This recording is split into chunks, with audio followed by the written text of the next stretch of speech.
Yeah, a lot of people know me for sure, the software guy. I'm also like, I just love life. I love entrepreneurship.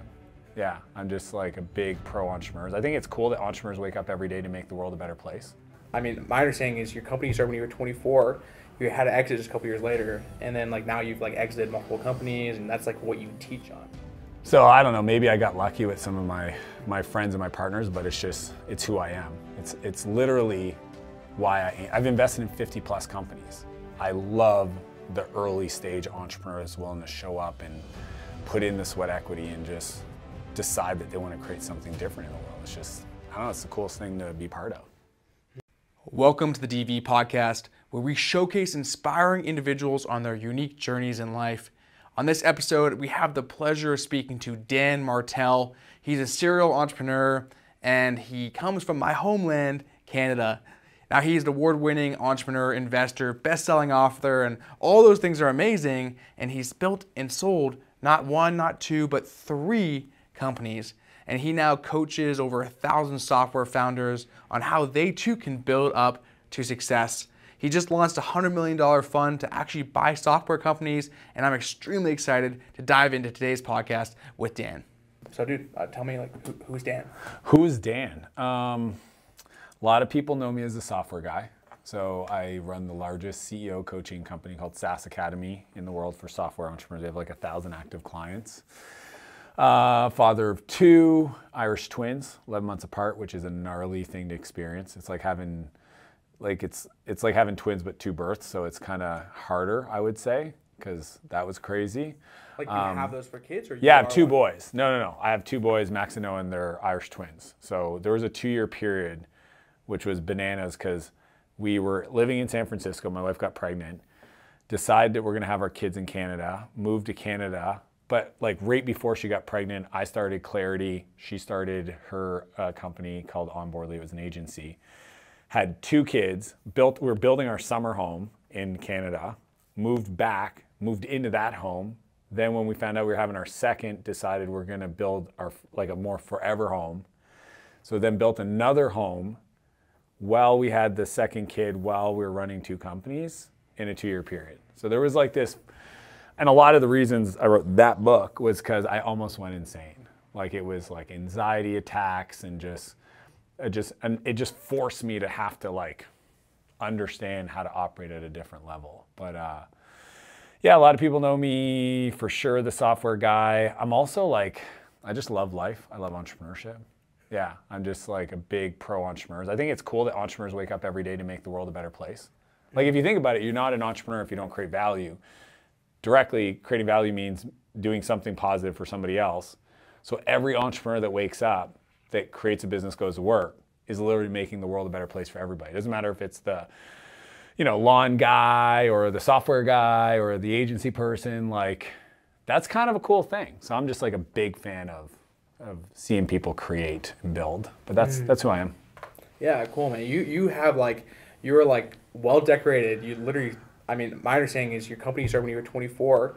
You had to exit just a couple years later, and then like now you've like exited multiple companies, and that's like what you teach on. Yeah, I mean, it's funny because I just live in this world of software and exits that I don't think it's impressive. It's just kind of what we do. But yeah, I built 3 companies and exited them in 10 years, which was bananas. That I did like, I remember there was a moment, I'm on my boat on the East Coast, and my co-founder calls me, and he's like, the deal just closed. And I had a moment, because I was like, this is crazy. That would have been Flowtown. Okay. Yeah, so Spheric happened 24 to 28. Like, super struggle. Became a millionaire when I was 27. That kind of created the baseline of my wealth. Then I moved to San Francisco from a small town in Eastern Canada.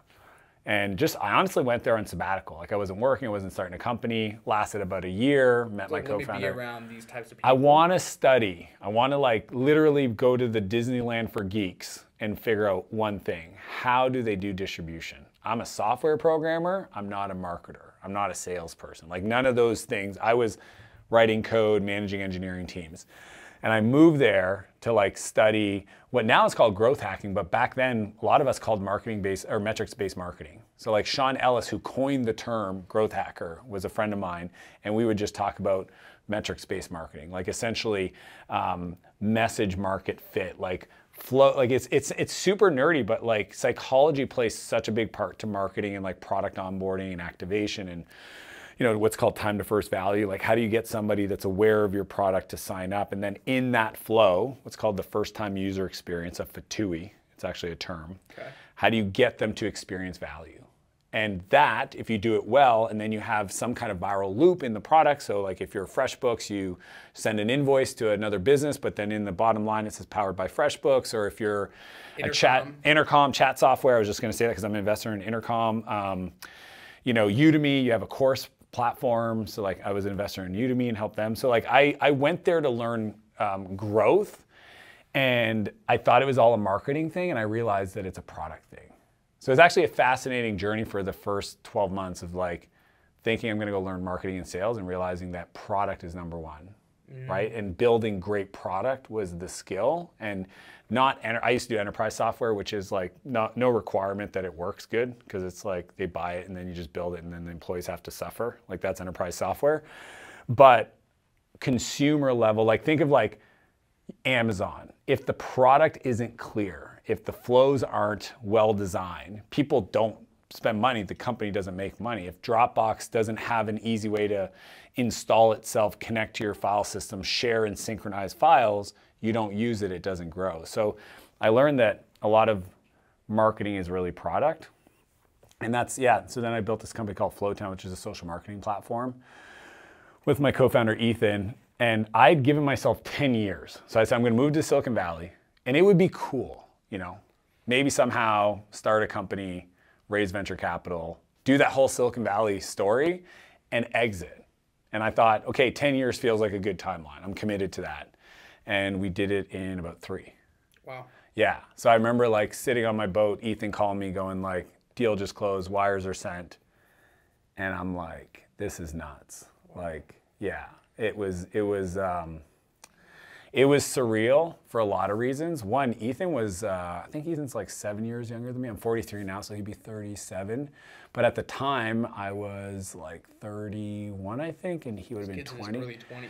Late 20s, yeah, late 20s. And I was just really pumped, because like building Flowtown was a tough scenario, because we were co-founders, but I had made money and he had literally none.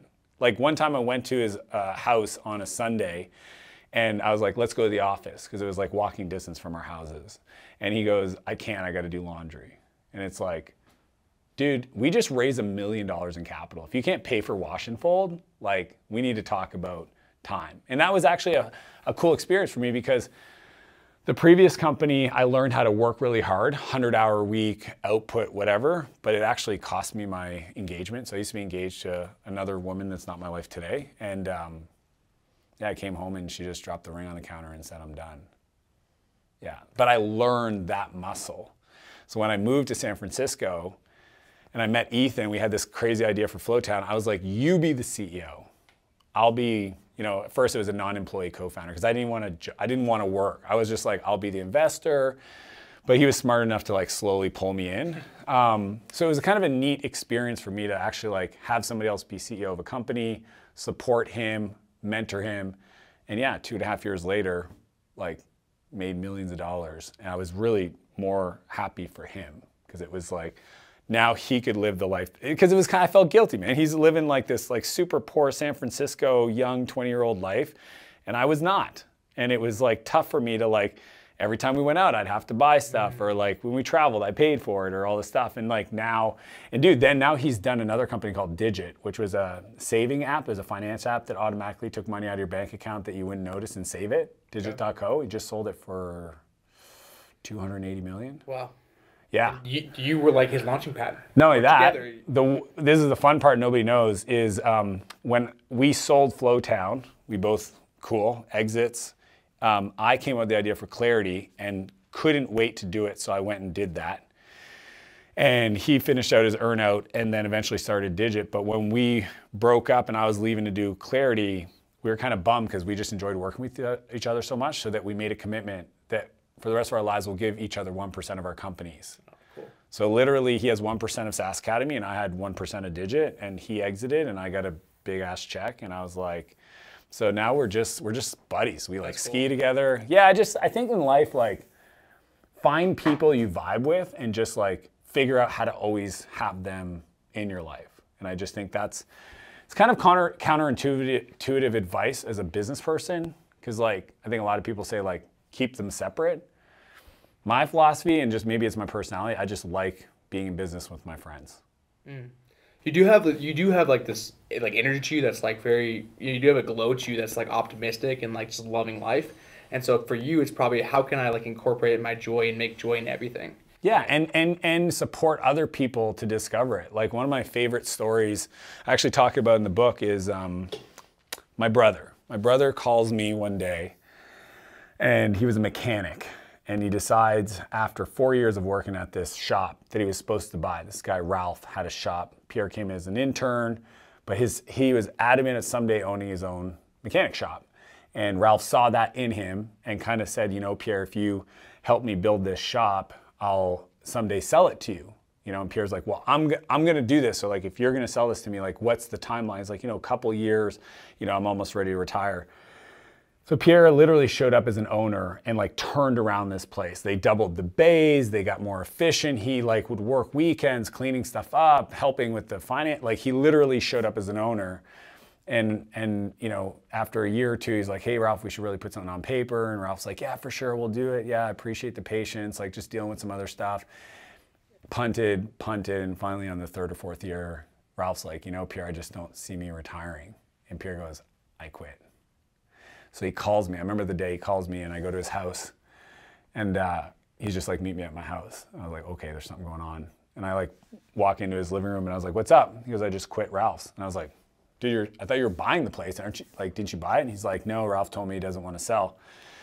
And I was like, wow, what do you want to do now? And he's like, I don't know, man. And I was like, well, what are your options? And he's like, well, probably something in real estate.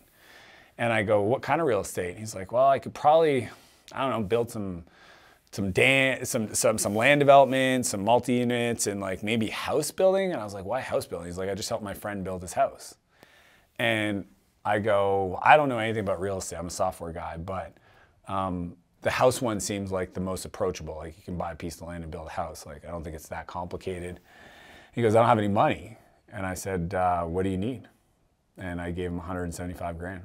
I literally emptied out my bank account. The reason I did that is because when I was 15, I got in trouble with the law. And Pierre called me up and said, don't come home, the police are waiting for you. And he showed up and he gave me the last $63 in his bank account. And maybe that's, I've never connected this, Dylan, like maybe that's why I'm so like pro supporting other people, but like having my younger brother show up on his 50cc motorbike, because he's like 14, to give me his 63 bucks, like to like help me, you know, even though obviously I was in trouble with some stuff. Yeah, and my dad, I remember when he found out, he's like, that was the dumbest decision ever. Like, you shouldn't be in business together. And dude, my brother showed up every day for a decade and turned it into a multi-$10 million company. And like, he's won awards and like so I don't know, maybe I got lucky with some of my friends and my partners, but it's who I am. It's literally why I've invested in 50 plus companies. I love the early stage entrepreneur that's willing to show up and put in the sweat equity and just decide that they want to create something different in the world. It's just, I don't know, it's the coolest thing to be part of. It sounds like everything you do, when you talk about it, it's like the person that's around it. It's 1,000% the people. Dude, like I was talking to Sam about this, my videographer, because like there's people I'll meet and if I just have a vibe, there's something off, I don't need proof. Like I think sometimes in life people are like, there's something off about this person, but they haven't done anything. I have zero requirement because I've just been burned over the years, right? Like it might sound like I've always made money. It's not the case. I've invested in people and dude, there was a guy I hired one time and it was like, where is he? Like he hasn't showed up for work. And then there was an email that said that he got an injury. He was in the hospital. I drove 2 hours to where he lived to go see him in the hospital. They're like, we don't have anybody at the hospital. I go to his apartment, which is address for like where he said he lived on the employment contract. And his roommate said, no, he's at Angie's house. He was partying with his girlfriend.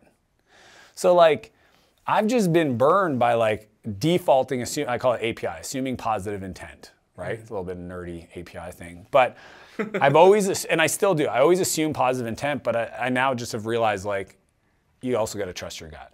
So, like, you know, we both know a lot of the same people, and there's these circles of the online folks, and there's just a certain group of people I just have no desire. People are like, oh, you should talk to this person. It's like, I'm good. Don't need to, like, no proof. I don't think there's anything positive that's going to come from it. And just like some people, dude, I have a friend, and for whatever reason, he seems to always be in a legal battle. And I'm just like, there's a common denominator here, and it's not the other people. You know what I mean? Like, this guy, Naval Ravikant, he's like kind of a mentor to me, and he said that once. He's over there somewhere. Yeah, Naval, the Almanac Naval. Yeah, so when I moved to San Francisco, I met him at a dinner party, and like, he became a mentor of mine, a big influence on this book. But Naval said, like, people that are litigious, give it enough time and they'll turn their litigiousness, or whatever it's called, on you, right? And it's just true. So I think when people show you who they are, I think Maya Angelou said this, believe them. So when I feel a certain vibe from somebody, I don't need proof there's something that bad could happen. I just create my space. Yeah, I've noticed that with the people we've been around, and it's just like it's scary, especially like we're both Canadians. Like, litigation doesn't happen. Like, it's a weird concept in Canada. Yeah, it's like, wait, like you see here, people like throw it around like. It costs $300 to file a lawsuit, and people just do it all the time. All the time. And on that same note, I think that I inherently have that trust thing too. It's like I have the API, because it's like I think there's something culturally, and people will say, like, when they find out, oh, you're Canadian, that's why you're so nice. Like, that's what, you probably hear the same thing all the time. And I'm like, and I think it's just something we are. It's like we assume better intentions. We care more about, I think, collectively the people. And it's not so like dog eat dog. It's like, let's support individual others versus the community. Yeah, I would 100% agree in that. I used to ask, like, because I grew up in New Brunswick on the East Coast, and I remember asking a mentor of mine, like, why is this community so supportive? Because I've been to other cities and other places in the U.S. predominantly that just didn't feel like that. And I wasn't sure if it's because everybody was from there or, like, and he said he thinks it's because of the fishing background and culture. So fishermen it's kind of a weird hobby, profession, because they literally go out to compete, but yet if there's a storm, they need each other. So it's almost like his argument was that it's kind of part of our DNA, that when times get tough, we come together. We have to. We literally can't survive. If you're a lobster fisherman and your boat breaks down and your traps are out there, you need somebody else's boat to come help you grab those traps, and you need to do that because you may be that guy without a boat. And it's just this, like, beautiful, like, hey, I'm gonna go do my thing and perform, but if I need to support somebody else, like, it's not taking from me. And I think that's like a big idea that a lot of entrepreneurs, when you're starting off, they think like, well, there's only so much opportunity. Dude, as you know, like, when you get at the level where you're making the kind of money we do, like, it's saying no is the norm, not saying yes. Like, there's no lack of opportunity. It's like every day I get somebody, you should do, I literally had somebody on my team like, hey, sent me a message on Slack. They're like, got this crazy idea that you can make an extra $2 million a year doing this service and da-da-da-da. And I'm like, no. Like, it's a distraction. It's hard, though. Like, it is hard, and I think in order to do that, you need that crystal clear vision. It's like, this is Dan's mission, and so what are you doing to filter out those? Because there's a million things we could be doing to cash flow an extra couple $1 million a year. What is worth it? What's not worth it? 10X vision map. It's literally, I think, chapter 12. I don't mean to pimp my book, but I obviously spent 2.5 years. Welcome to Pimp All right, book. pimp my book. Yeah, I'll show you how to properly pimp your book, okay? But it's Dream Big, Achieve Bigger, chapter 13. And the reason I put this, and it was hard to write this book, because this originally was 140,000 words. Today, it's 48,000. So there's 100,000 words I had to edit out of this book. Because my editor is like, hey, Dan, I need to explain you something. There's a difference between a university textbook and a best-selling book. And I was like, all right, heard, let me work on it. But chapter 13 was there because if you don't have a vision for the future, then there's no ability to sequencing. And sequencing equals success, right? Like the same Ingredients could exist in two different people. One person has the proper sequencing called a recipe. The other person has no recipe. They just have the ingredients. One person creates a beautiful chocolate cake. The other person creates a pile of mush. And so my philosophy is, and I got this from 7 Habits, begin with the end in mind.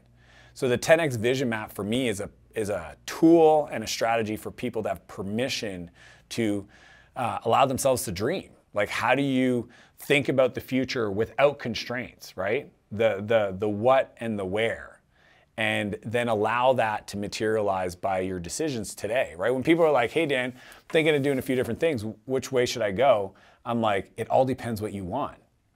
Tell me what you want. It's actually fascinating, Dylan, when I interview people, I do culture interview. I don't do like the skills testing and all that stuff. So when I get to people, it's literally a 20-minute conversation. 10 minutes me asking them a handful of questions, them asking me a handful of questions. I'm gonna give the questions away because I might hurt myself because I like to see if people are prepared. But the question I ask them is, 10 years from now, you're waking up and you're living your dream life and you can live anywhere and do anything. We can't be working together, just to take that off the table. Describe to me in as much detail as you possibly can what that looks like. You know what I hear most often? What? I don't know. That's a great question. And I find that fascinating, that people wake up every day and make decisions about tomorrow, the next week, next quarter, next year, but they can't tell me what they're trying to aim towards. Because without that, how are you able to make a decision that's aligned, right? Alignment requires a destination, right? And alignment is acceleration. If you want to accelerate your path, have a vision that you're aligned to, and it's just inherently you're going to accelerate towards it.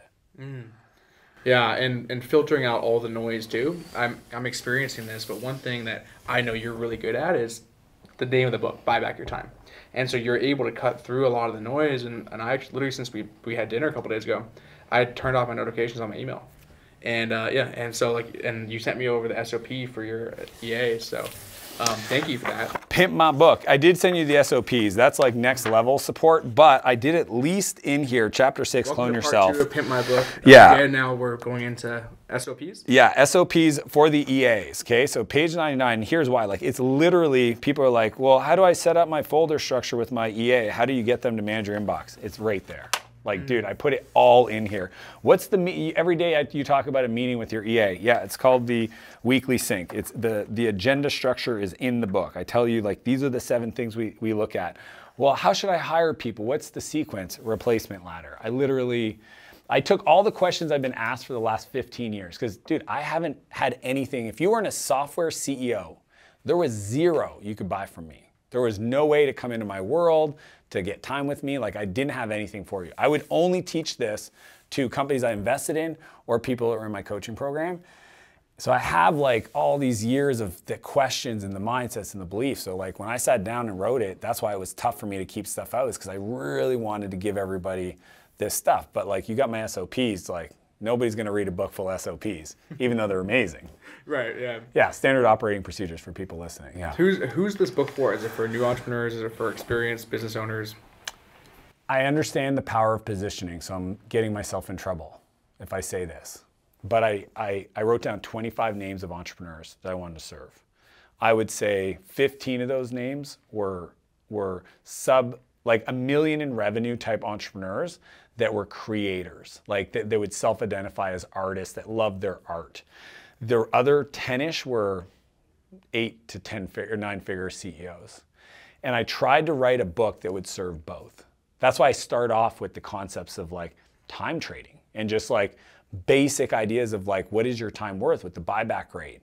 And then teaching my philosophy of like the buyback principle, which is we don't hire people to grow our business, we hire people to buy back our time. Because if you do the second, you get the first, but if you do the first, you don't get the second, right? It's a capacity over calendar thing. So if you said like, I wrote down this avatar, Daryl, and I talk about him in the book, but I didn't say that this is the guy I wrote it for, but it's a 1.2 million a year, 13 employee agency. That's the avatar.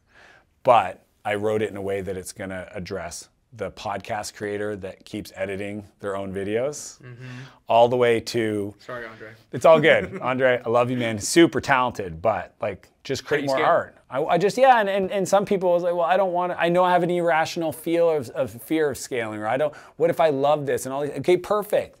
But if you ever wake up one day because you have another kid or something, you know, you have a medical issue, like I want you to at least understand the playbook, right? And like, there's ways to load balance or play with it today so that when you're ready, you can pull the ripcord and not get yourself in a position. Because most businesses, man, I don't think entrepreneurs understand that, like, if something happens to them, they don't have anything, right? They think they have something. No, you don't. If you can't go on vacation for 3 months and come back and the company thrive, you don't have a company.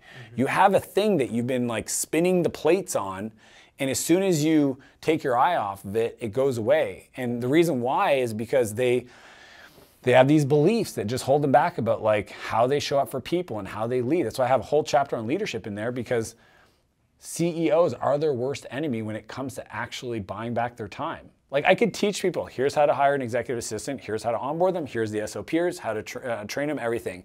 And in 3 months, you could still fire that person, or that person will quit. And it has nothing to do with the quality of that person's skill set. It has everything to do with how you showed up for that person. If you do their work, I literally see CEOs do this all the time. I hired an executive assistant, I don't see what the big deal is. Did you stay out of the inbox? Well, I mean, what are you talking about?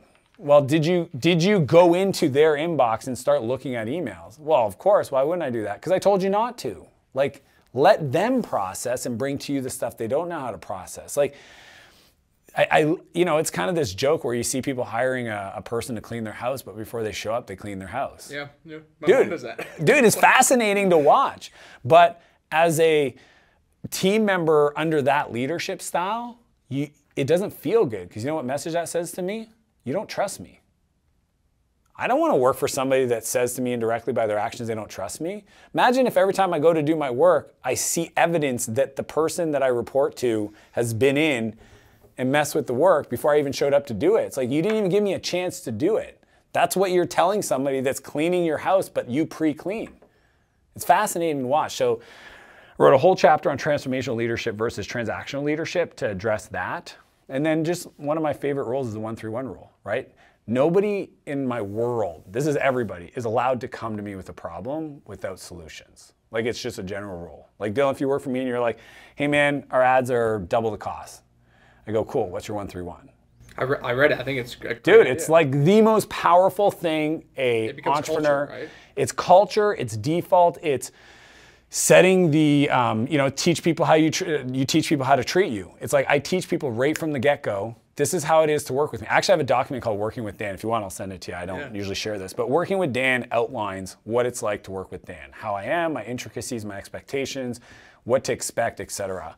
And the 1-3-1 is essentially me saying, like, you come to me with one specific problem, not 14, because that's the other part. It's like, what problem are we trying to solve? That's another one of my favorite business questions. What problem are we trying to solve? Because sometimes they come to you with like, the world's on fire.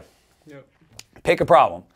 Then explain to me the 3 viable options. Not baloney options, like viable options. Like, you sat down, you talked to some people, did some research, hit Mr. Google's up, and you think, here are 3 viable options based on where we're at. And then what's your one recommendation? And if you do that, what happens, and this is the power of great leadership, is at the top, you're actually not supposed to be making decisions down at the bottom. This is strategy level, okay? CEOs should be spending their time 16 months into the future, not into next week, right? And then your directors, they're into the quarter. So it's like C-level, 16 months into the future, 12 months into the future. Directors, this quarter. Managers, this week. Team members, today. So if you're getting problems that are today problems, you need to push them down to the frontline people that actually have the most context to make the best decision. The 1-3-1 rule just creates culture, creates a structure, and it allows the manager. There's a great book called The 1 Minute Manager Meets the Monkey. So 1 Minute Manager, everybody's heard of. Meets the Monkey is actually the book, okay? Same guy, different concept. And the whole idea is, because a lot of times what happens is individual contributors at the front line get promoted into a leadership role, but they show up like an IC. They show up like an individual contributor. And what does that look like? send it over to me and I'll look at it and give you some feedback. Oh, that sounds great. What's your problem? Come show it to me. I'll work with you on it. That's not how you want to show up as a leader. A leader says, you do it, and if you need help, I'm here to support you. Okay? So that's the difference between being a coach as a leader versus doing the work for somebody. Steve Jobs said it best. He says, it's easy to hire somebody and tell them what to do. It's hard to hire somebody and have them tell you what to do. I want to hire people that are going to tell me what they're going to do. And 1-3-1 rule is just like one of the best methodologies for that. Yeah, so 1 problem, 3 solutions. 3 viable options. They take one of those as like the preferred recommendation. They do that in the third, 1-3-1. So it's 1 problem, 3 viable options, 1 recommendation. 90% of the time, my feedback is, sounds good, do that.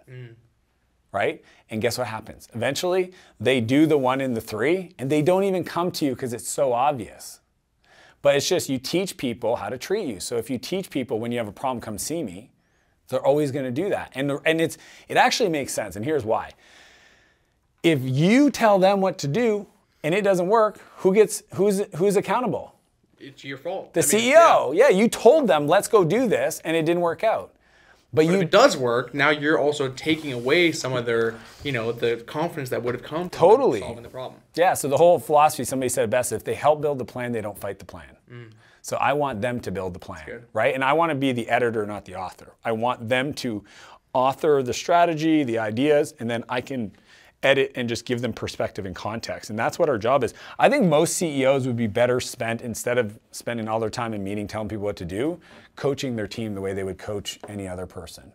Like make yourself available to set the context and the relationships and the potential solutions, but not tell people how to do anything.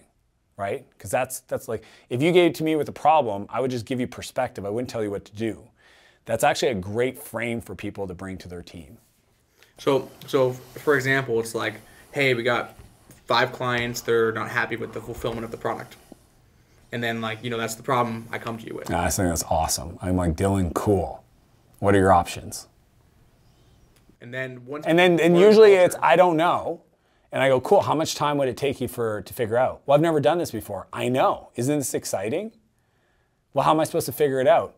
I don't know, but I trust you'll figure it out. Do you think you could figure it out if you had some time? Probably. How much time do you need? Friday? Friday sounds awesome. But here's what I need. I need you to come to me with 1 clear problem you're trying to solve. I think you got it, but just spend some time on it. 3 viable options that you think could solve that problem. And 1 option may be, we just don't need to keep those clients. Fire the clients. That could be. I'm just throwing out some options for you. And then what's the 1 recommendation? And usually what happens is by Thursday, they text you and say, Dylan, I got it. And you're like, cool. No meeting needed.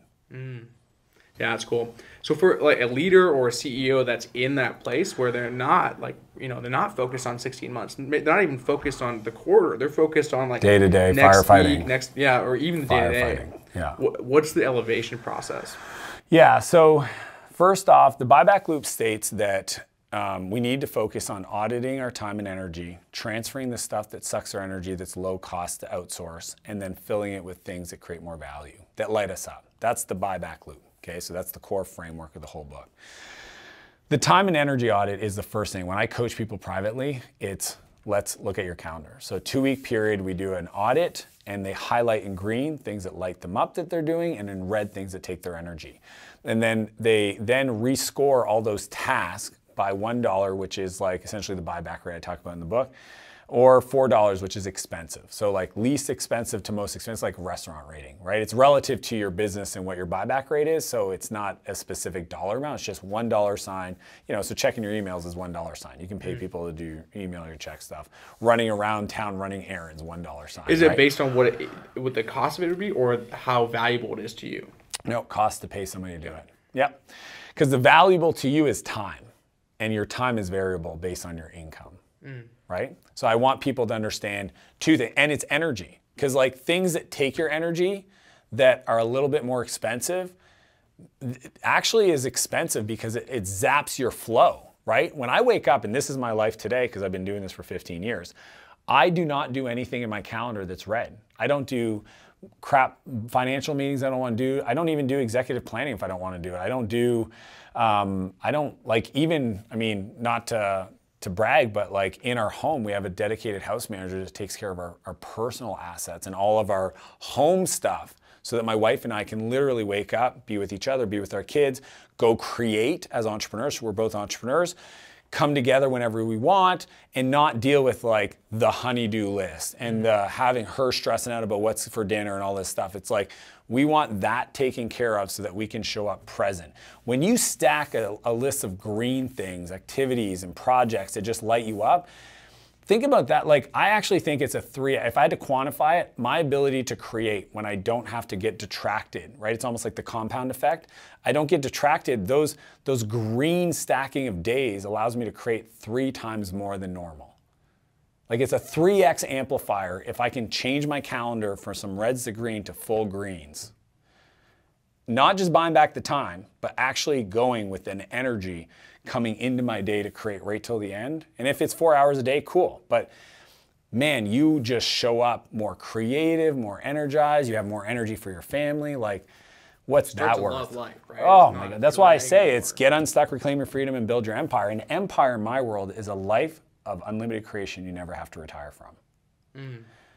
That is the difference. I think every entrepreneur should get to a place where they can create in an unlimited capacity in a way that feels enhancing, not detracting, that they never have to retire from. Like, there's no retirement. Like, Dylan, what are you going to retire from being you? Like, it's kind of a weird idea for a lot of people. And it was actually, somebody told me the other day, it was created back in the like 30s to actually get older workforce to retire out of the workforce to create employment for the younger workforce coming in. So it was actually created to solve a problem around like generational employment, but it's not a normal concept. Like, people don't need to retire at 55 or 65. Like, it's kind of a weird thing. Like, you're still capable, you still have, you know, your mind, you should be doing stuff. And you have so much wisdom. Like, my favorite advisors to hire for companies are the ones that are retired that have 20, 30, 40, 50 years of experience in an industry, right? Like, you put an advisory board of those folks together, it's kind of an unfair advantage. Yeah, it's the thing that people say, right? Like, I haven't been to the cycle yet, but once you have an exit or whatever, it's like they go lay on the beach for, 3 months, then they're like, holy crap, my life is boring, let me come back into work. Chapter 11, I talk about this. I actually joke that most entrepreneurs, if they sold their company, would be laying poolside, and by 1 o'clock, they would have a new idea for a lawn chair and hire the pool guy as their first employee. It's just what we do. Have you been through a cycle like that? Have you gone and taken time off? Oh, that's a great question. So I sold, my first company when I was 28, and I would say I tried, right? Like, I moved to San Francisco, I wanted to learn, I was retired, sabbatical, so I took, after I sold the company, I took 4 months off and like partied like it was 1999, okay? Like, bought a cottage, boat, all that fun stuff, built a new house. And that was cool, but the problem was that I could clearly see that one day, if I kept this trend line going, I would wake up. There was this guy in my hometown growing up named Norm. He was like the 40-year-old man with young girls around all the time. I could see a path to being Norm. So I was like, I gotta go, because I don't want to wake up one day and just have like gray chest hair and, a tan and all that stuff. And so I moved to San Francisco. And even in that, I was like, I'm not gonna start another company. Like, I'm just gonna like study and be around people and be value add. I literally just was offering biz dev marketing, like I would just help people out. And what happened was Ethan, my co-founder, was super smart. I actually built this tool that became Flowtown, but I built it as a tool to help other friends. And he saw it, and he's like, we should build a company. I'm like, go build the company. Here's the code base. I actually even took my developer, David, and I said, you and David, go do this. So I tried not to do anything because I wanted to take some time off, but he pulled me back in. And then after we sold Flowtown, I lasted, dude, I had clarity in my brain. I couldn't turn it off. I would stay up till 2 or 3 in the morning. Lasted 3 months at the acquirer. It was so crazy of a turnaround that when I told the CMO, because the CMO was the kind of the champion that bought the software, Rick, the CEO, obviously, like, he's the owner and he wrote the check and all that stuff, that the CMO almost physically attacked me. He's like, you knew you weren't gonna stay and this is bull crap. And I'm like, no, it's not, I just can't help it. And like, I was the guy that would say things like, you have to follow your passion and like, quit your job and pursue your dream. So here I was with this idea for clarity. And I knew that if I didn't pursue it, like I always believed that the world rewarded courageous decisions. And I remember my wife came out, I was like, well, she was my fiance at the time, Renee, and I'm sitting there in our living room on my screen, I'm wireframing these new flows. It's like 3 a.m. She's like, are you coming to bed? And I'm just like, oh, I'm just like in the zone, you know, like before kids, I used to stay up really late. And she's just like, I've never seen you so engulfed in an idea. And the next day I just went in and I just like Band-Aid off. I quit, I'm leaving, I'm quitting, everybody, I'm quitting. And Ethan, my co-founder, is like, what are you talking about? I said, I gotta go do clarity. Like if I don't do this, I'm gonna regret it. Dude, you only have to wait 9 months. Like why, like earn out. You gotta earn out first. I had a 1-year earn out. I'm 3 months in and it is a multi-million-dollar outcome. But I already made some money, so it was kind of dangerous, right? Because I didn't need it. But Ethan was like, we just sold them on this thing. We're gonna integrate it. And we're in the middle of this. How can you leave? And I'm like, dude, you guys are good.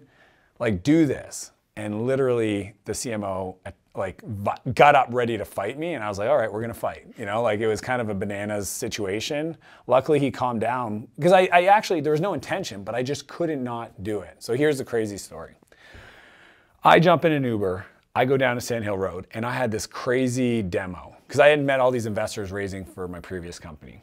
And I would just text them, I'd be like, hey, I got this new idea, you wanna see it? And VCs love that, right? Especially if you're an entrepreneur serial that's made money for them in the past. They're like, you got a new idea, what are you working on, right? Because it's another shot on goal for them. And I would go in and I would tell them to go to the URL, and it was, so it was a marketplace for entrepreneurs to get advice over the phone. And I was like, click connect. It was Facebook Connect. This was the demo of Clarity. Facebook Connect. And they go, now what? I go, now you have a profile. I'm going to call you. Default their rate to $1 a minute. So then I would hit the button on the public URL and I'd leave their office and I would talk to them through the phone because it would call you and it'd say, you have a Clarity call from Dan. Do you want to accept? Press 1. Decline, press 9. You press 1. It connects us. And then I would go in their conference room and I would talk to them about Clarity. I would do the demo over the phone. And then after like 3 or 4 minutes, I would be like, cool, I'm coming back in. They're like, all right. And I'd hang up and I'd come in. I say, check your email, because I got their email from the Facebook Connect. And they had just made $7. And I said, that is Clarity. It's the way for social media, influencers, et cetera, to monetize their followership. And I said, I got to go, but I just wanted you to see it first. And they're like, are you raising? What are you doing? And I was like, I got a meeting with Redpoint. I got a meeting with Sequoia. I literally spent the afternoon. I hired the Uber guy. I told him, get off the clock. I'll just pay you $400. Just stay with me. And we went from VC to VC. And that's how within 7 days, I raised $1.6 million in funding for Clarity. Now, so this is why it's crazy. I decided to leave. I ended up raising at like a $7 million pre-money, which is close to the earnout. And it was proof that betting on myself, because that was the bet. It's like, in 9 months, how much value could I create? And is it equivalent? And would it set me up to do something bigger? And I just couldn't say no. I couldn't not do Clarity. So I'm doing Clarity, and it was probably like 3 months after I decided to resign from the acquirer to go pursue this idea. And Ethan, my previous co-founder, calls me. He goes, did you see the news? And I said, no, what's up? He goes, Demand Force, who bought Flowtown, they just got acquired by Intuit for $500 million. I was like, dude, that's amazing. Congrats. Like, that's great for the team and the company and Rick, the CEO. Like, they're really great dudes. And he goes, yeah, but you don't understand. I said, what's that? He goes, in our contract, there was a clause around change of ownership. And if it happened within the first 12 months, everybody's stock vested, you're getting your earnout. And I was like, shut up. He's like, yeah, dude. Wow. And I share that story because in that moment, I say stuff all the time. I believe these things, right? You like positive mental attitude of like, you know, the world rewards courageous decisions. But that was like evidence times 2. That I did the leap, went to do Clarity, took a bet, walked away, and both still happened. To me, I think that's why I'm so driven to create even more, is because I just have proof that the more the craziest decision to everybody else externally, it looks crazy. If you pursue it and you show it up with tenacity and like drive, I just can't see it not working out. What would have happened if you didn't make that decision? I think I would have regretted it for sure. I think somebody else would have launched the idea.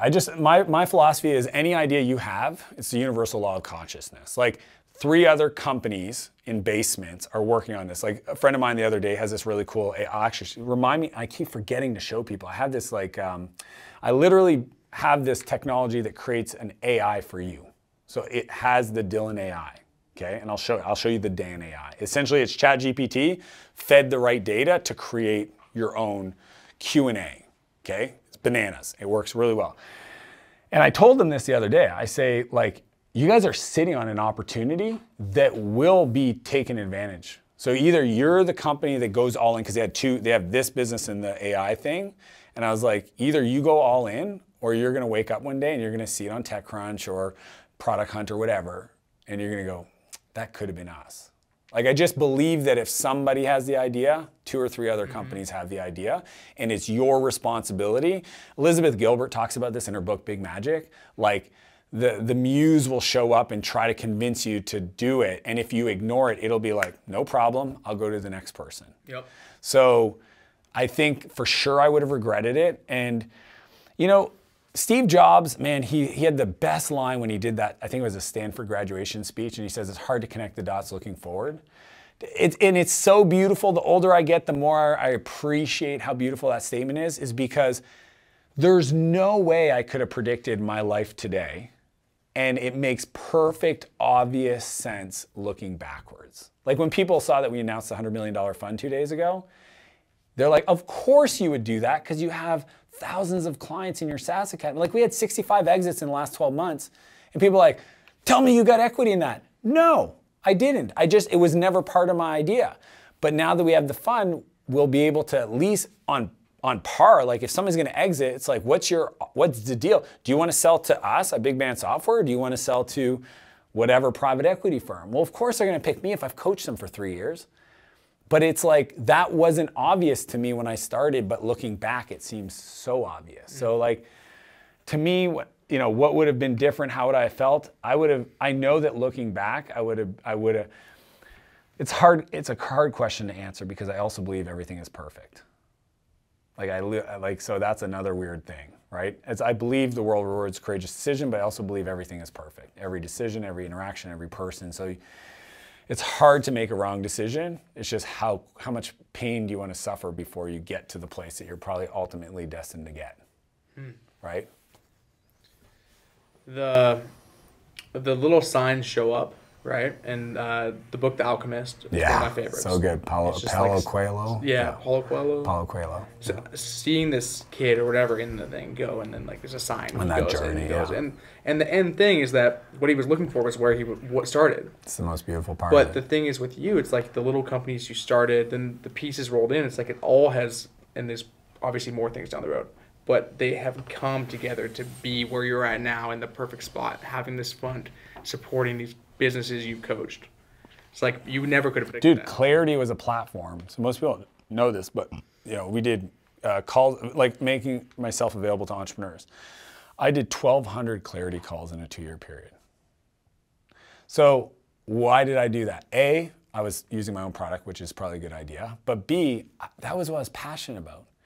Most people don't know this, but Clarity was a bull crap decision to not do the thing that I was on my heart to do, which is what I did after that.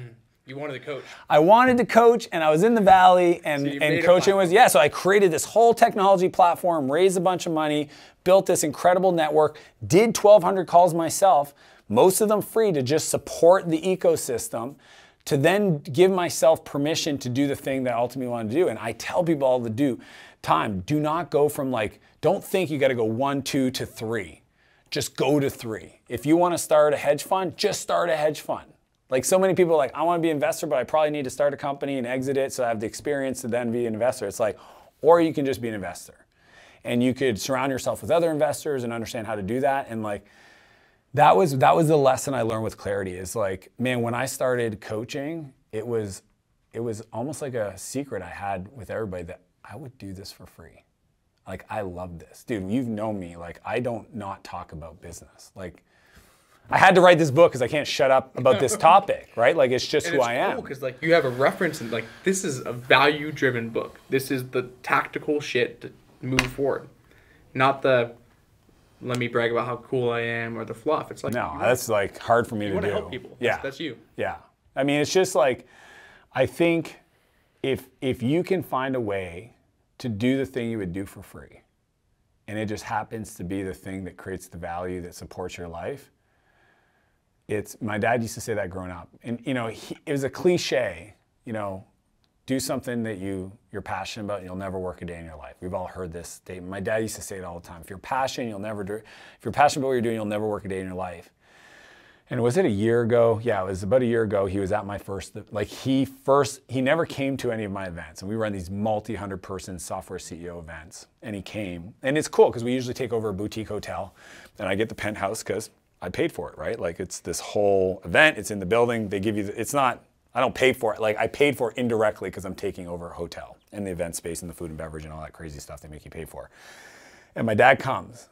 And like he stays in the penthouse because there's 3 rooms. So he stays with me in the room, comes down day 1. He sees me go on stage. I do my thing and I come down and I sit in the back corner while another speaker goes on stage. And he just goes, "You did it." I said, "What?" He goes, "You're retired."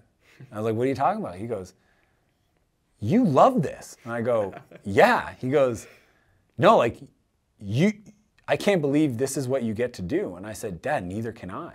Like this is, and I know for people they're like, "Oh, it must be nice." I just think it is available to everybody. If you want to be the world's best photographer, if you want to be the best videographer, if you want to be the world's best mechanical engineer, if you like flipping rocks, dude, we have so many examples. If you like opening toys, Ryan's Toys, like on YouTube, like there's a potential future where you can do the thing you love to do as your way of creating value in the world more now than ever. And I think it's worth people pulling on that string, putting themselves out there, because the world will reward those that take the risk.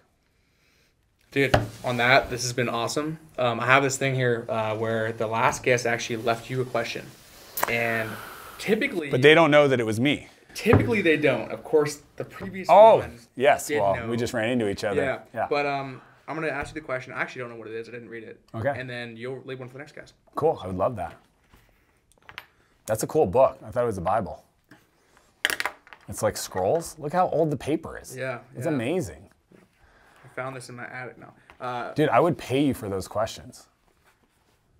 What do you mean? Like the questions, screenshot of those questions have to be great questions. Yeah, they are. Yeah. We'll do some shows and then we'll start uploading them. I'll start taking pictures of them, like please do. Every page, and add them to a little thing. Yeah, and run a contest for that book and let me enter it.